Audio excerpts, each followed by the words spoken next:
T20 world cup में अब कुछ ही समय बचा है। इससे पहले हेड कोच गौतम गंभीर पूरी कोशिश में लगे हुए हैं कि अपने लिए एक परफेक्ट प्लेइंग कॉम्बिनेशन तैयार कर लें।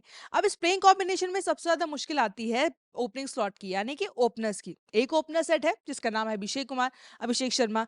लेकिन परेशानी आती है दूसरी जगह के लिए। एक अनार सौ बीमार वाली बात तो आपने एक कहावत सुनी ही होगी। दरअसल पहले ही इस ओपनिंग स्लॉट के लिए शुभमन गिल और संजू सैमसन रेस में थे। संजू सैमसन को तो बाहर तक बैठना पड़ा क्योंकि शुभमन गिल ओपनिंग कर रहे थे। अब इस पूरे की पूरी आप कह सकते हैं कि एंगल में ट्रायंगल हो चुका है, क्योंकि तीसरा दावेदार भी आ चुका है। तीसरे दावेदार का नाम है यशस्वी जायसवाल। हम क्यों ऐसा कह रहे हैं, सुकांत हमको बताएंगे। सुकांत, कुछ दिन पहले हमारे यहाँ पर एक इवेंट में वो आए थे। उन्होंने कहा था कि वो T20 वर्ल्ड कप खेलना चाहते हैं, ऐसा नहीं है कि उनके प्लान में वो चीज़ नहीं है। और आज एक तरीके से उन्होंने फिर से दावेदारी ठोक दी है। हमारे दर्शकों को बताइए कि क्या कमाल कर दिया जायसवाल ने कि अब हम एक बार फिर से उनकी चर्चा T20 को लेकर के करने लगे हैं। बिल्कुल रिया, सबसे पहली चीज़ तो जो कमाल उन्होंने की है, वो सैयद मुश्ताक अली ट्रॉफ़ी में उन्होंने कमाल किया है। और सबसे बड़ी बात होती है कि जब आपके सामने बोर्ड पर टी20 में 200 से ज़्यादा का टारगेट होता है, तो हमने पिछले मैच में देखा था कि क्या होता है कि जब आप चेज़ करने जाते हो, तो बहुत अलग तरीके का प्रेशर होता है। लेकिन आज 234 रन का एक टारगेट मिला और उसको चेज़ करते हुए जायसवाल ने सेंचुरी लगाई और अपनी टीम को 2.3 ओवर यानी मान के चलिए 15 गेंद पहले मैच जिता दिया। और 101 रन उन्होंने मतलब बनाए हैं, 50 बॉल की उनकी पारी रही और इतनी शानदार पारी रही है कि पूरे मैच में सब तरफ अब क्योंकि अब सोशल मीडिया उठा लीजिए, अब कहीं भी देखिएगा, अभी यशस्वी जायसवाल छा गए हैं।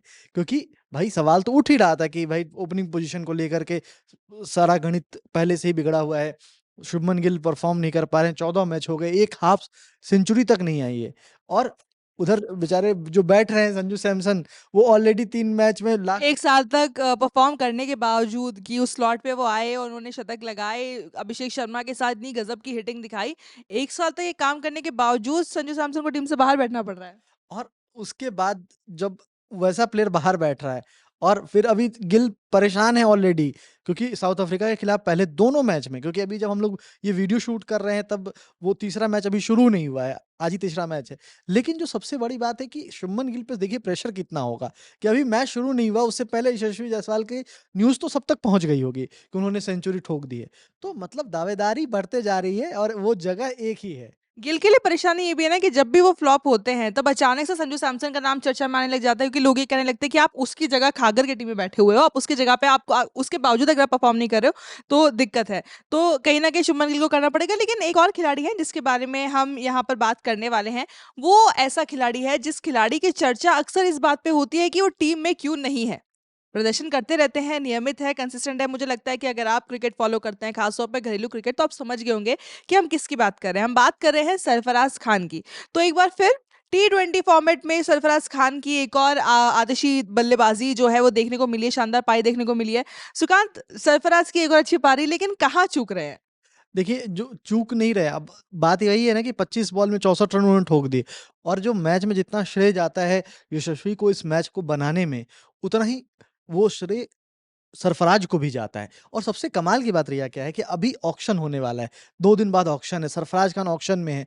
पिछले 2 साल से बिक नहीं रहे थे, पहले हमने देखा उनको आईपीएल में खेलते हुए। ये दिल्ली बहुत हमको याद है कि शुरुआत में जब वो आए थे आईपीएल में, आरसीबी के लिए खेलते थे, उस वक़्त इतनी अच्छी बल्लेबाज़ी करते थे। कई वीडियोज़ आए थे जिसमें विराट कोहली उनके सामने एकदम सर झुका के ऐसे सजदा तरीके से करते हुए दिखाई दिए थे। तो उसके बाद उनका अनसोल्ड हो जाना, लेकिन बड़ी टाइमिंग पे उनकी ये पारी आई है। वही वही बात है कि टाइमिंग कितनी ज़बरदस्त है, क्योंकि अब ऑक्शन में सिर्फ़ 2 दिन बचे हैं और उस समय 2 अब अगला मैच भी जब होना है वो ऑक्शन के बाद ही होगा, जो सैयद मुश्ताक अली ट्रॉफ़ी का होगा। तो मतलब उससे पहले एकदम टाइम पे नॉक आया है और वो भी ऐसा नहीं कि सिर्फ़ इस मैच में, इससे पहले भी अगर सैयद मुश्ताक अली ट्रॉफ़ी में ही देखिए तो उन्होंने कई मैचों में परफ़ॉर्म किया है और अच्छे रन बनाए। तो कहीं न कहीं वो चीज़ जब सबकी नज़रों में होगी और सबसे कहते हैं कि जब लास्ट जो नेल पे जो आप वो लगाते हो ना कॉफ़िन पे जो अंतिम नेल होती है वो बहुत इम्पोर्टेंट होती है। ये अंतिम नेल की तरह होगी और ये पारी बहुत इम्पोर्टेंट होगी उनके ऑक्शन के लिए। अगर ऑक्शन में उनको मौका मिल जाता है, तो उसके बाद फिर मुझे लगता है कि वहाँ पर और अच्छे तरीके से वो टीम इंडिया में आने के लिए, क्योंकि हम देख रहे हैं कि चाहे टेस्ट हो या वनडे हो, आईपीएल की बड़ी अहमियत है सिलेक्शन प्रोसेस में, कि अगर आप आईपीएल सीजन आपका अच्छा जाता है, तो आपको किसी ना किसी फॉर्मेट में डेब्यू करने का मौका तो मिल ही जाएगा। ये चीज़ हम लगातार देखते आए हैं, चाहे बल्लेबाज में हो, गेंदबाजों में हो। तो सरफराज सोच रहे होंगे कि अगर मैं उस तरीके से नहीं आ पा रहा हूँ, तो शायद इस तरीके से टीम में आ जाओ? बिल्कुल, बाकी फॉर्मेट में तो भले ही आईपीएल से सिलेक्शन हो ना हो, टेस्ट क्रिकेट में बहुत होता है। सरफराज का वो फॉर्टे है test cricket, red ball cricket. बिल्कुल, लेकिन इतना रेड बॉल में उन्होंने परफ़ॉर्म किया, किसी का ध्यान नहीं गया है।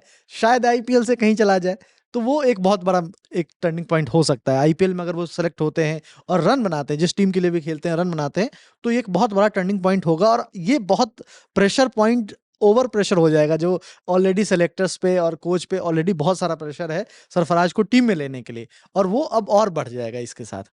यानी कि हमारे हेड कोच गौतम गंभीर और सिलेक्टर साहब अजीत अगरकर की परेशानी और बढ़ने वाली है, क्योंकि घरेलू क्रिकेट में कुछ अच्छे परफॉर्मेंसेस, वो भी ऐसे खिलाड़ियों के जो कंसिस्टेंट तौर पर परफॉर्म कर रहे हैं, आप नज़रअंदाज नहीं कर सकते हैं। अगर आप नज़रअंदाज करेंगे भी तो आपसे सवाल किए जाएंगे, आपको इनका जवाब देना पड़ेगा। फिलहाल के लिए इस वीडियो में इतना ही। मेरा नाम है रिया, साथी सुकांत, कैमरा के पीछे दानिश, और आप देखते रहिए लेलन टॉप स्पोर्ट्स।